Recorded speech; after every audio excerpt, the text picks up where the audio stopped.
Hello my friends, welcome back. It's Nat Walsh for TLC Designs. Today we are revisiting Fancy Fins. I've got a couple of distress inks there, and we also have the little hello from Celebrate stamp set.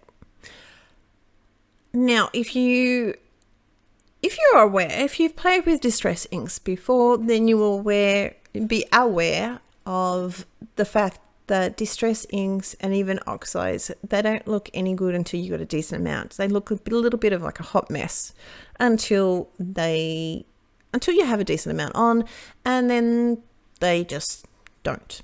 They blend in all nice and prettified.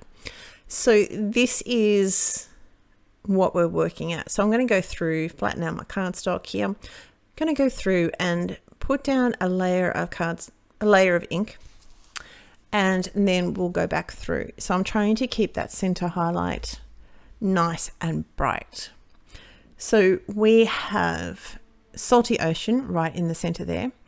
We have Mermaid Lagoon coming out to Chip Sapphire, and then finishing up with the darkest being Black Soot.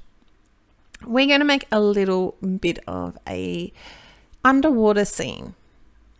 There's going to be a little bit creative license because down the deep bottom of the sea, you're not going to quite see nice bright sand, but that's what I wanted, and that's what we can do. We see plenty of people having nice, bright, colorful characters on their cards, and that's the fun we get to have, isn't it? We can do what we want with our images. So that's what I would like to sort of encourage you to do, is just, think outside. This is a little bit different for me. I have a baby wipe here. It's a relatively wet baby wipe, and I've sort of squeezed it into a little bit of a tip, and I'm just swiping over the top. Now that's going to sort of do its little thing, and what I'm going to do is with a jelly roll pen, and it's still moist. It's not totally dry yet, but while the ink is still fresh on there, I'm just going to smudge it a little bit, and it's just going to bring those,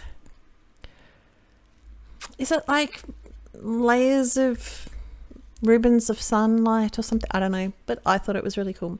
I've just gone around the edges a little bit with some Black Soot as well, just to darken up those edges. I've got a strip of cardstock here, and we've just given a rough little ground to that. My sand that we're going to color is going to be E57, E55 and E31.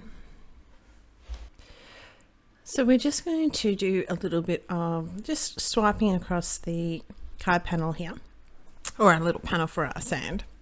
So it's a similar action to what we've done with the baby wipe, but I'm also going to include some little bit of stippling in the little dot. Stippling, if you don't know, is just where you're having a little bit of a dot texture in the design.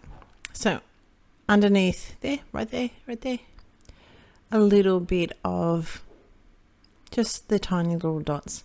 And usually what you'll do is also add a little bit of the next color and down to the lightest color, but we're just having a little tiny bit.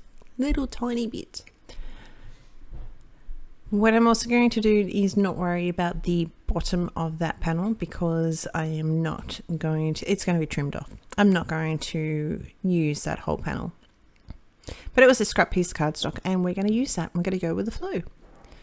That's how our little image is going to look. Now in the stamp set, this image is two separate images. So you've got the arch and you've got the little sandcastle. So we've sort of merged those two together and shrunk them down to an inch of their life, basically. These, I'm going to try and make them a little bit darker and have just a little bit more of the darkness through them rather than compared to the sand, purely so they stand out that little bit more. I am going to trim this out, and I will trim down the middle of the arch there and go up through the center. The sandcastle has little flags, but we're kissing those goodbye for this time being. There was no way that I was going to be able to save those flags, but that's okay. It's going to be really, really cute, and it's very, very small that you won't really pay much attention to that at all. You'll just see it and enjoy it, and you'll never know that I trimmed off the fat flags. As you can see, it's the same colours that we're going to go down through, as I mentioned before. There is a little tiny starfish. Well, he's tiny now because I've shrunk him down so much. But there's a little tiny starfish, and I'm going to colour those in B21, which is going to be the same colour that I'm going to glaze the dolphin for. And you'll see what I'm talking about very, very shortly.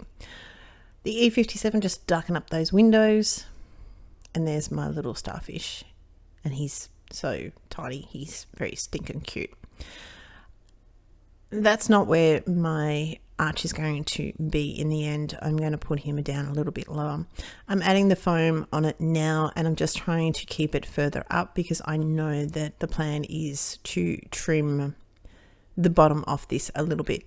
And what will happen is if I have any gaps when I press the cardstock, if I have any gaps that sort of collapse a little bit, I can always put another foam dot in that later on. Trim that down. So my card panel is about 14.4 by 10 centimeters. I'm sorry, I don't know what that is in inches, but really, for me to give you measurements, it's a waste of your time because this is Aussie card bases. I think I heard someone say the English have used the same. So we add a little bit of foam dots on the back of our cut out sandcastle. And you can see I've used the E57 to just provide a bit of shadow behind in the middle of our arch there. And that's my plan of where I'm going to put it. Take that all off, put that down, which will leave us pretty much to, we're going to do a little bit of put a bit of ground underneath it because I did move it down a little bit further than I had originally planned. So this is going to be the same colours that we've used for the sand. And see, so he blends in, but he's just not as, he stands out because he's mounted up and he's got a little bit more of that dark colour in him. So it just sort of leaves us with our dolphin now. So the dolphin I'm going to colour with Y5, Y3, and I need to go back to school. N5, N3, N1, which is the neutral greys. So they don't have, so you've got the cool greys in the Copic markers, cool greys, the warm greys, the tone greys, and the neutral greys. So they're very surprisingly neutral in their tone, their shading, their tone. Yeah. I am trying to make my dolphin lighter underneath him, even though in theory, well, it's correct in the thinking that dolphins are darker on the top and lighter underneath, because if you don't know, because therefore, if something's underneath them, like a shark or something looking up, and they're lighter because they're up against the sky. Whereas if you're looking down, in theory, they're that little bit darker, so they're harder to see. But I don't know about you or me. I don't know about you, but if you see over summer, we have let's be perfectly honest, here in Australia, a lot of things want to kill you. But saying that, we're still all alive. We haven't died, so it's not that bad. But one thing that stand out at the beach, if you're up high, if you have a drone or something like that, and you're in a helicopter or a plane, is sharks. So I don't know how that strictly works, but that's what I was told once, so that's what we're going to go with. I've raised all up with some foam tape, and the last thing we have to do, well, almost last thing we have to do is put our little dolphin down. Just figuring out where to place him. And that's going to be that. The lucky last thing is a couple of clear drops. And these are just out of my stash. I denied about putting sort of more than like 3 or 4 or 5, but we stuck with the 3, and we're going to put those down with a little bit of multi matte medium. So that's going to be pretty much going to be my card today once these are stuck down. I do hope you like it. I do hope you well. I would ask if you could like and subscribe to this channel, and liking just gives us the best possible, is the best compliment. I'll talk to you soon. See you later. Bye.